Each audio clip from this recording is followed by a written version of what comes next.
Bonjour les quatrièmes, nous voilà de retour pour commencer un nouveau thème. Dans votre cahier, vous pouvez prendre une nouvelle page et écrire en gros thème numéro 2.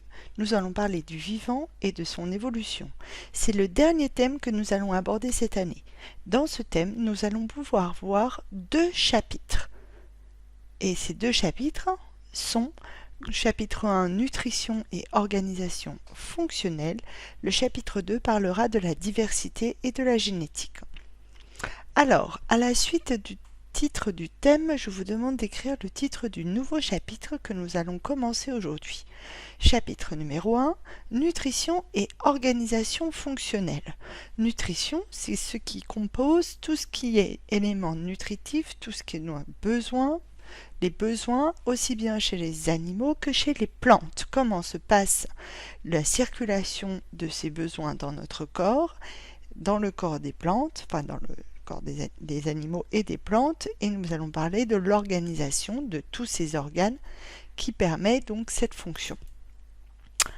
Première partie, nous allons aujourd'hui aborder les systèmes de transport des besoins chez l'animal. Nous ferons dans la deuxième partie la même chose, mais chez les végétaux. Donc à la suite du titre du chapitre, je vous demande d'écrire grand 1, les systèmes de transport des besoins chez l'animal. Vous pouvez ensuite coller la feuille de l'activité 1 que vous pouvez récupérer via le cahier texte en ligne sur Pronote. Ou si vous n'avez pas moyen d'imprimer votre feuille, laissez de la place, je vous la distribuerai une fois que l'on se retrouvera. Nous allons nous intéresser à la circulation sanguine. Attention, aujourd'hui, l'activité que nous allons étudier est très importante et très complexe. J'espère pouvoir avoir toute votre attention. Ce que nous savons, chez tous les êtres vivants, le dioxygène et les glucides sont nécessaires à la production d'énergie pour le fonctionnement des organes. Ce dioxygène et ces glucides vont circuler dans les organismes. Mais comment ce dioxygène et ces glucides circulent-ils dans l'organisme? À partir de l'ensemble des documents, nous allons compléter un schéma final en n'oubliant pas le titre et les légendes, qui permet d'expliquer comment le dioxygène et les glucides circulent-ils dans l'organisme. Nous allons commencer par un premier corpus de documents, donc plusieurs documents qui concernent l'approvisionnement en dioxygène. Je vous rappelle que le dioxygène, c'est le gaz qui est dans l'air que nous respirons et qui est nécessaire au fonctionnement de nos organes, notamment de nos muscles. Donc c'est au niveau des alvéoles pulmonaires, des poumons, que ce dioxygène va pouvoir pénétrer à l'intérieur du corps. Lorsque nous respirons, l'air pénètre à l'intérieur de notre organisme par le nez, puis ensuite emprunte la bronche, puis les bronchioles, puis arrive ici dans cette partie fin fond des poumons qui s'appelle les alvéoles pulmonaires. Les alvéoles pulmonaires sont des petits sacs dans lesquels il va y avoir ici un échange entre l'air et le sang. Chaque sac alvéolaire, donc chaque alvéole, situé à l'extrémité d'une bronchiole, comporte une surface plissée de nombreuses alvéoles. Les poumons humains seraient ainsi constitués de 700 millions d'alvéoles, qui, déplissées, pourraient couvrir une surface de 200 mètres carrés. La structure alvéolaire du tissu pulmonaire lui fournit donc une très grande surface d'échange. La frontière, au niveau de l'alvéole, entre l'air qui y parvient et le sang qui y circule dans de nombreux capillaires, des petits vaisseaux sanguins très fins, est délimitée par une paroi qui est humide et de faible épaisseur. Ainsi, les alvéoles sont bien le siège d'échange facilité entre l'air et le sang. Lorsque l'air arrive à l'intérieur de l'alvéole pulmonaire, il va pouvoir traverser la paroi de celle-ci pour aller dans le sang et ensuite repartir via le système veineux, donc via les veines, en direction des différents organes. Pour faire plus simple, regardez ici, le dioxygène, donc le O2, va rentrer dans l'alvéole, passer dans le sang, tandis que le CO2, qui est le dioxyde de carbone que nous rejetons, va passer du sang vers l'alvéole pour pouvoir ensuite être expiré. Vous avez ici de nouveau un schéma qui vous explique la même chose. Lorsque j'inspire, j'ai de l'air qui pénètre jusque dans mes alvéoles et j'ai le dioxygène contenu dans cet air qui va passer dans le capillaire sanguin puisque la paroi qui est ici est extrêmement fine et humide, ce qui permet au dioxygène de pouvoir passer facilement de l'alvéole en direction du capillaire sanguin et de poursuivre sa route en direction des organes. A l'inverse, le dioxyde de carbone, qui est dans le sang qui arrive au poumon, va lui au contraire passer dans l'autre sens et passer du sang vers l'alvéole pulmonaire pour ressortir lorsque l'on va expirer. Le sang est composé d'environ 50% de liquide contenant des éléments minéraux et des nutriments et 50% de cellules sanguines, ce qu'on appelle des hématies, des globules rouges, qui sont les cellules les plus nombreuses. Les hématies, c'est une cellule en forme d'assiette creuse sur les deux côtés et qui est riche en fer, qui va fixer le dioxygène et le dioxyde de carbone et qui va finalement, si vous voulez, servir de transporteur du dioxygène directement jusqu'aux organes.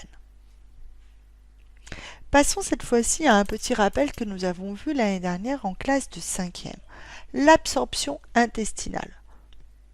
C'est au niveau de l'intestin grêle que va se réaliser l'absorption des nutriments. Lorsque l'on mange, nos aliments sont transformés grâce aux enzymes directement dans le tube digestif et arrivés au niveau de l'intestin grêle, la bouillie des aliments qui ont été transformés grâce à l'action du suc intestinal, grâce notamment au suc pancréatique. Cette bouillie liquide contient de nombreux nutriments. Et ces nutriments, on en a besoin pour tous nos organes. Ces nutriments vont traverser la paroi de l'intestin grêle pour être envoyés ensuite dans les vaisseaux sanguins. C'est ce qu'on appelle l'absorption intestinale. Ces nutriments serviront au bon fonctionnement de tous les autres organes du corps. Si je regarde d'un peu plus près, lorsque mes aliments arrivent au niveau de l'intestin grêle, j'ai ici à l'intérieur de ma bouillie liquide des différents nutriments qui vont passer au travers de la paroi de l'intestin grêle pour pouvoir aller dans le sang. Tout ce qui ne va pas passer dans la paroi de l'intestin grêle va se retrouver dans le gros intestin et ne sera pas absorbé, continuera son chemin et sera finalement rejeté à la fin du tube digestif. Ici, dans ce document, on peut observer que les nutriments sont matérialisés par ces petits points verts. Ces petits points verts vont traverser la paroi qui est ici colorée en violet, la paroi de l'intestin grêle, ici colorée en violet, je disais. Ces nutriments traversent la paroi qui est extrêmement fine et se retrouvent dans le réseau de capillaires sanguins, de vaisseaux sanguins, pour se retrouver dans le sang et pouvoir aller circuler dans l'ensemble de l'organisme et être apporté à l'ensemble des organes du corps. Alors oui, mais qu'est-ce qui se passe dans ce corps ? Comment se réalise la circulation sanguine? Alors, cette circulation sanguine, elle est très importante et notamment grâce à un organe très important que vous connaissez qui s'appelle le cœur. On va parler du cœur, on va regarder ce schéma, on va parler aussi des différents systèmes, des différents vaisseaux sanguins qui existent à l'intérieur de notre organisme. La circulation sanguine est constituée de vaisseaux sanguins qui distribuent le sang à tous les organes. Sur leur trajet, une pompe, le cœur, permet de mettre en mouvement le sang. Il reçoit du sang par les veines, puis le renvoie par des artères, puis par des artérioles qui aboutissent à ce qu'on appelle des capillaires sanguins. Le cœur, c'est un muscle qui est composé de 4 cavités dans lesquelles le sang va circuler. 2 oreillettes qui recueillent le sang qui reviennent des organes, l'oreillette ici que vous avez qu'on appelle l'oreillette l'oreillette droite et de l'autre côté ici ce qu'on appelle l'oreillette gauche. Et 2 ventricules qui vont se contracter et éjecter le sang en dehors du cœur. Vous avez ici le ventricule droit et le ventricule gauche. Alors vous allez me dire, ouais, mais madame, vous vous êtes trompée de sens. Non, je ne me suis pas trompée de sens. Ici, sur la droite du dessin, vous avez l'oreillette gauche et le ventricule gauche qui sont en fait la partie gauche de l'être du cœur quand on regarde le cœur face à nous. Et ici, vous avez la partie qui est à droite de l'organisme et qui, nous, sur le dessin, apparaît à gauche, mais qui est en fait le ventricule droit et l'oreillette droite. Le cœur est donc un muscle qui va se contracter de manière rythmique, qu'on appelle la fréquence cardiaque. Le nombre de battements du cœur par minute, c'est la fréquence cardiaque. Le sang va entrer à chaque fois par des vaisseaux sanguins qui sont les veines, tout de suite dans les oreillettes du cœur, donc directement dans l'oreillette droite ou dans l'oreillette gauche. Les oreillettes vont se contracter et envoyer le sang en direction des ventricules. Puis c'est au tour des ventricules de se contracter pour envoyer de nouveau le sang, mais cette fois-ci avec davantage de puissance, via les artères, et le sang va sortir du cœur par les artères pour aller en direction de tous les organes du corps, et notamment du corps humain. Le sang circule dans tout l'organisme dans un système clos et de vaisseaux sanguins. Attention, il existe 3 grands types de vaisseaux sanguins. Le premier, ce sont les artères. Ce sont de très gros vaisseaux sanguins qui arrivent jusqu'aux organes en partant du cœur. Le deuxième type de vaisseaux sanguins, ce sont les capillaires sanguins. Les capillaires sanguins sont de minuscules vaisseaux sanguins qui vont traverser les organes. À l'intérieur d'un organe, à l'intérieur d'un muscle par exemple, on parle de capillaires sanguins. Enfin, troisième grand type de vaisseaux sanguins, ce sont les veines. Les veines, ce sont des vaisseaux moyens qui quittent les organes et qui ramènent le sang en direction du cœur, qui arrive au cœur. Vous avez ici un tableau qui vous explique différentes caractéristiques des artères, des veines et des capillaires sanguins. Pour chacun de ces 3 types, vous avez la taille, le diamètre, la forme, les propriétés de la paroi, est-ce qu'elle est épaisse ou pas, est-ce que la pression du sang à l'intérieur est importante, et à quelle vitesse le sang circule à l'intérieur de ces vaisseaux sanguins. Cette image vous montre à peu près comment circule le sang, les vaisseaux sanguins, à l'intérieur de tout le corps humain. Ici, vous avez au centre, un tout petit peu sur la gauche, vous avez le cœur et vous avez les gros vaisseaux sanguins qui partent, qui sont les artères, et les vaisseaux sanguins qui sont plus petits, qui sont à l'intérieur des organes, qui sont finalement les capillaires sanguins. Tous les organes sont reliés entre eux par un réseau de vaisseaux sanguins qui constitue un circuit clos. Le sang circule toujours dans le même sens, heureusement, puisque sinon il y aurait des problèmes. Il quitte le cœur par de grosses artères qui se ramifient en petites artérioles en direction des organes, où il utilise un réseau dense de capillaires. Puis l'ensemble des capillaires forme une zone d'échange. À la sortie de ce réseau, les capillaires se rejoignent pour former les vénules et le sang collecté se déverse dans les veines pour retourner et revenir au cœur. Voici le schéma qu'il faut compléter, en n'oubliant pas évidemment le titre, les légendes. Vous pouvez compléter les différents encadrés que vous voyez ici, ici, ici, ici, ici, ici et enfin ici. Et vous pouvez annoter aussi ce schéma en expliquant quel est le type de vaisseau sanguin que vous voyez ici, quel est le type de vaisseau sanguin que vous voyez ici, quel est le type de vaisseau sanguin que vous voyez ici. Grâce aux flèches, vous pouvez aussi indiquer le sens de circulation du sang à l'intérieur du corps, dans les vaisseaux sanguins, dans quel sens va circuler le sang.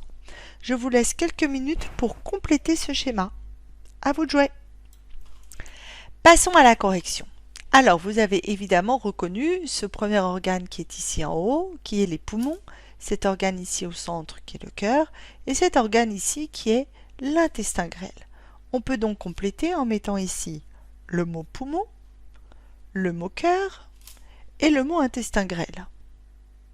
Ce que nous avons appris dans l'activité, c'est que le lieu d'échange au niveau des poumons s'appelle les alvéoles pulmonaires. C'est à cet endroit-là que va se passer l'échange entre le dioxygène et le sang.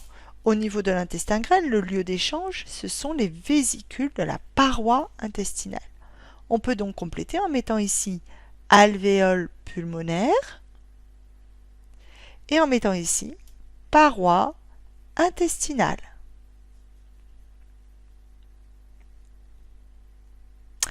Reparlons du cœur.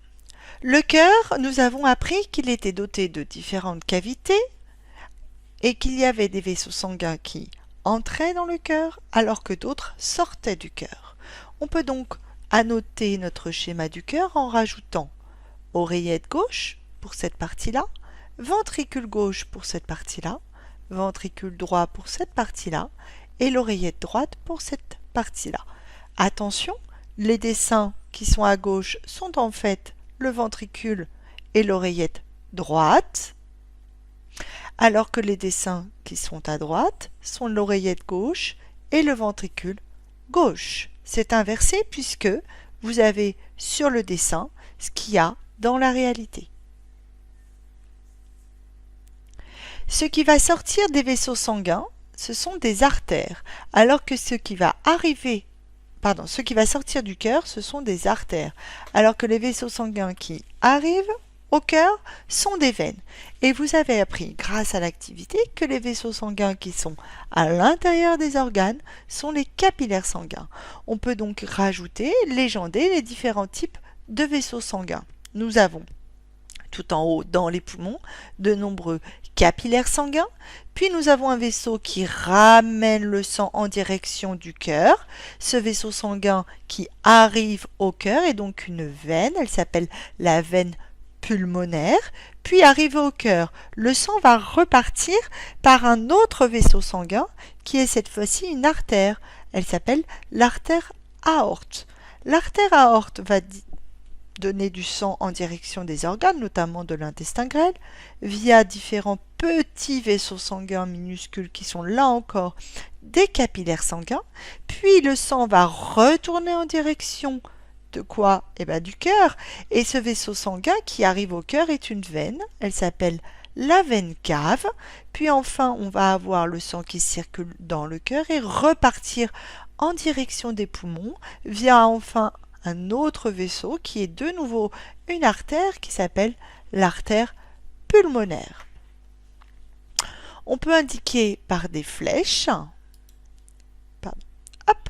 le sens de circulation du sang et mettre ici en légende le sens de circulation du sang. Attention à ne pas vous tromper, si vous partez du haut du schéma, le sang circule via la veine, par ici, puis ressort par l'artère qui est ici, puis ensuite va directement dans l'intestin grêle, puis repart en direction du cœur, et en sortant du cœur, retourne en direction du poumon. Cette circulation qui est ici en haut s'appelle la circulation pulmonaire, alors que la circulation qui amène à différents organes et notamment à l'intestin grêle s'appelle la circulation générale. On peut donc compléter les deux encadrés en mettant ici circulation pulmonaire et en bas la circulation générale. N'oubliez pas de noter aussi le titre, le schéma de la circulation sanguine du corps humain. J'ai pris l'exemple du corps humain, mais ça fonctionne de la même façon chez presque tous les animaux. Le sang est toujours contenu dans des vaisseaux sanguins ou dans le cœur. Et la circulation du sang se fait toujours en sens unique. Attention, vous voyez, la flèche, elle est toujours en sens unique. Dans un système clos, évidemment, si ce système est amené à être rompu, c'est ce qu'on appelle une hémorragie. interne ou externe en fonction de si on voit ou pas le sang couler de l'organisme. Encore, vous avez ici un petit document qui peut vous expliquer de nouveau ce que je viens d'expliquer, donc avec le cœur, avec donc les vaisseaux sanguins qui vont apporter directement tout ce qu'il y a aux différents organes, notamment par exemple aux muscles de la main, puis d'autres, alors ce sont les artères, puis là on a des capillaires sanguins, puis on a de nouveau des veines qui repartent et qui vont retourner en direction du cœur, etc., etc. Les artères vont apporter à tous nos organes et les veines vont rapporter le sang de nos organes en direction du cœur. C'est le cas pour le rein, c'est le cas pour les muscles, c'est le cas pour l'intestin grêle, c'est le cas pour le cerveau, c'est le cas pour tous les organes du corps. Le cœur fonctionne à la manière d'une pompe. Il effectue des contractions et des relâchements réguliers et continue de façon totalement automatique. Il est très rapide et très puissant pour expulser le sang dans l'ensemble des vaisseaux sanguins. Qu'est-ce qui est important à retenir de cette activité, qui est très compliquée puisqu'il y a énormément d'informations et j'espère que vous avez pu comprendre tout ce que j'ai raconté. Le bilan. Le sang est toujours contenu dans des vaisseaux sanguins ou dans le cœur. La circulation du sang se fait toujours en sens unique, dans un système clos, fermé. La circulation sanguine présente deux boucles de circulation. Ce qu'on appelle la circulation pulmonaire, qui envoie le sang désoxygéné, c'est-à-dire sans oxygène, du cœur vers les poumons, où il va s'oxygéner, où l'oxygène va finalement arriver dans le sang. Puis le sang oxygéné, qui contient du coup de l'oxygène, va retourner ensuite au cœur. Là se passe une deuxième circulation qu'on appelle la circulation générale, qui va envoyer ce sang qui contient de l'oxygène vers le reste de l'organisme, vers tous les organes finalement, sauf vers les poumons, vers le cœur, vers le cerveau, vers les muscles, vers l'intestin grêle, vers les reins, vers tous les organes du corps. Ces organes vont prélever le dioxygène dans le sang, et le sang qui est désoxygéné, donc qui ne contient plus d'oxygène, va revenir ensuite vers le cœur pour rejoindre de nouveau la circulation pulmonaire. Cette circulation sanguine assure une distribution à la fois du dioxygène mais aussi des nutriments à l'ensemble des organes du corps. Le cœur est donc un muscle creux rempli de sang qui est évidemment essentiel au fonctionnement de cette circulation sanguine. Ces contractions sont régulières et permettent au sang de circuler dans tout le corps. Je vous joins ici une petite vidéo YouTube que vous pouvez aller voir, que je vous conseille d'aller voir si vous avez d'autres questions, si vous avez des questions ou des choses que vous n'avez pas comprises, puisque c'est très bien expliqué avec des images et je vous conseille d'aller voir. Si vous avez néanmoins d'autres questions, n'hésitez pas à me contacter via la messagerie Pronote.